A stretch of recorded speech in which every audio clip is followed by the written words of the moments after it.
Hi there, everyone. It's Kathy Chenna with Tri-Cities Community TV, and today with me is Jennifer Blatherwick. Not a stranger to our studio by all means, but today she comes to us wearing a different hat. She's the executive director of Access Youth, and she's going to tell us what is happening at Access and just informing, our community on how they can help and the great things that you have that are coming up. Oh, thank you.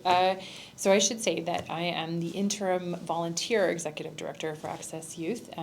We have to transition, and so luckily I have experience in running organizations, and so I'm able to step in. However, if anyone is interested in being an executive director for volunteer wages, then they should please come talk to me. But in the meantime, I'm really excited to talk about the programs that we have, because so much of what we do focuses on at-risk youth in the Tri-Cities, which is something that I've cared about for ever. And Yes. so this is a really great dovetail into some of the other work that I do in the community. I would say probably the most exciting project I have going on right now is our Circles of Inclusion project, which is revolving around connecting a bunch of our other community pieces together.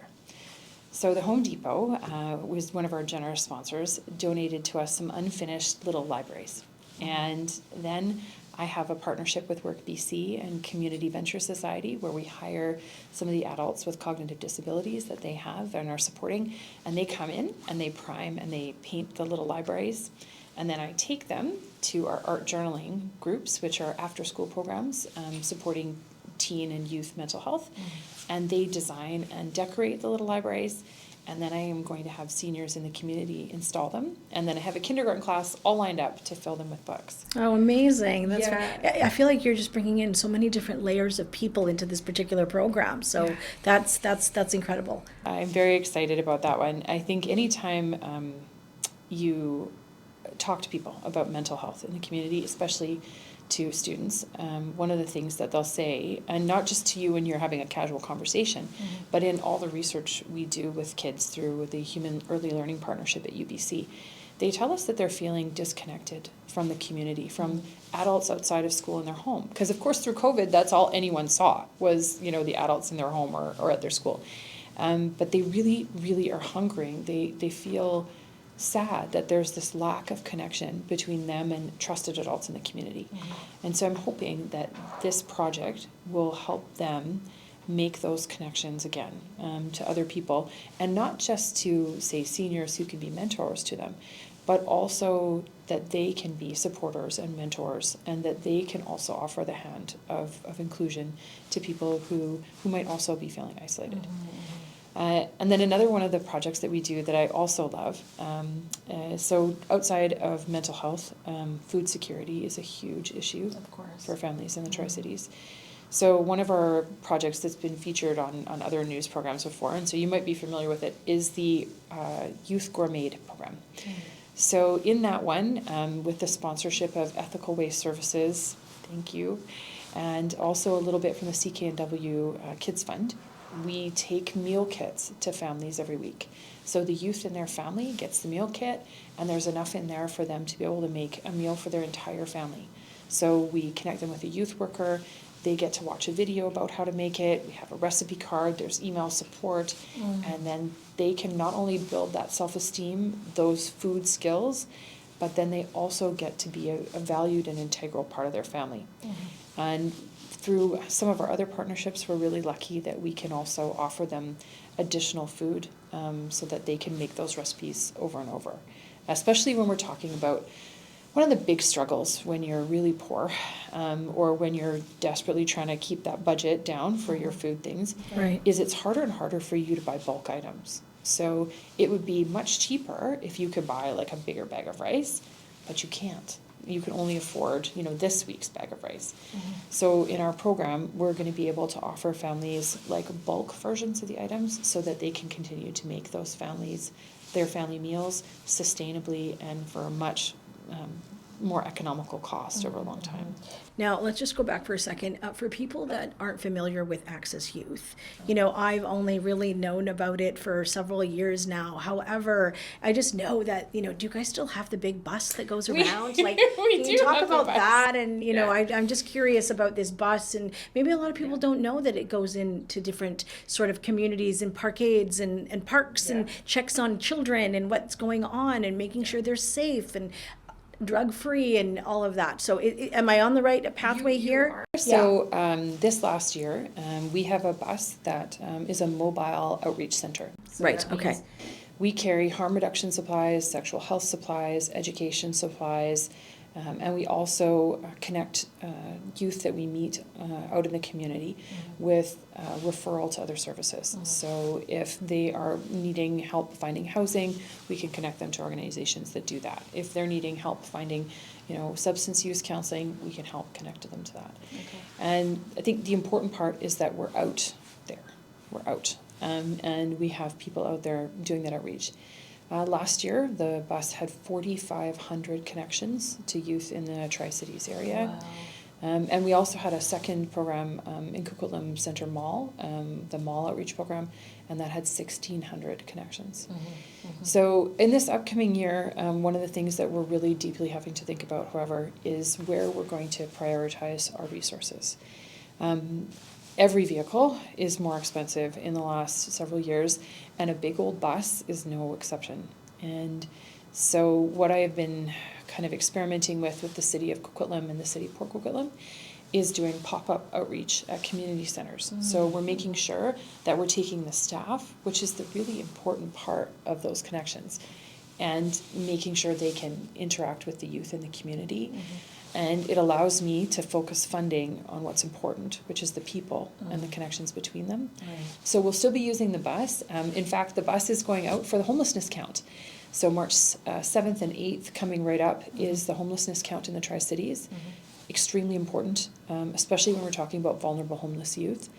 It's the count that the provincial government, the federal government, every nonprofit in all of BC bases its understanding of the homelessness problem, and it's one of the very few that specifically targets homeless youth. Homeless youth are very challenging to capture because they don't present with their housing challenges in the same way that adults do. They often struggle to access some of the resources that adults can get, and so they couch surf, right? Or Of course they do. They are able to, you know, stay with a friend for a little while, and so their homelessness is often disguised. So it's really important. Until they go on to the next friend for a few days, and then so on. And now a month has gone by, and they've now slept on 4 different couches, right? And no one's really catching on because little Billy's always coming and hanging out, thinking that he's going home after. Yes, and I think I wish that I didn't have to say this, but one of the biggest problems with youth homelessness is how vulnerable they are to exploitation. So they are often not able to work, you know, a full job, even if they, you know, could access those services. And often there's a large intersection between kids who've struggled in the past and homelessness. So they really need support to become independent and to get that job, to get that social insurance number, to get that job, to get work boots so that they can be on the job site, to you know, get their serving it right, to get their, you know, WMIS, to get all those things. They need a little bit of help to get there. And so our youth empowerment worker program over the last year has been connecting kids to those services, making sure that they have the connection to Work BC, that we can get them back into school if that's what they need, right?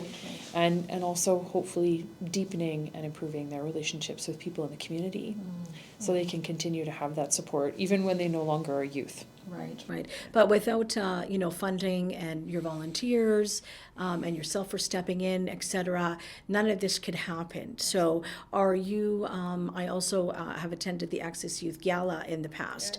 Is that still going to be happening this coming year? Or where do you see your eyes on that with regards to, you know, raising money? Because that's where I think that you are. You can't help these people. No one can get a boot if there's no money to get the boots, right? So what are you, what is your organization doing to, you know, help kids stay off the streets as best as you can.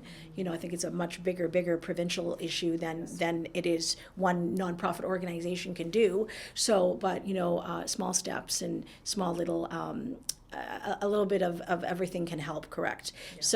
So what are you guys going to be doing moving forward?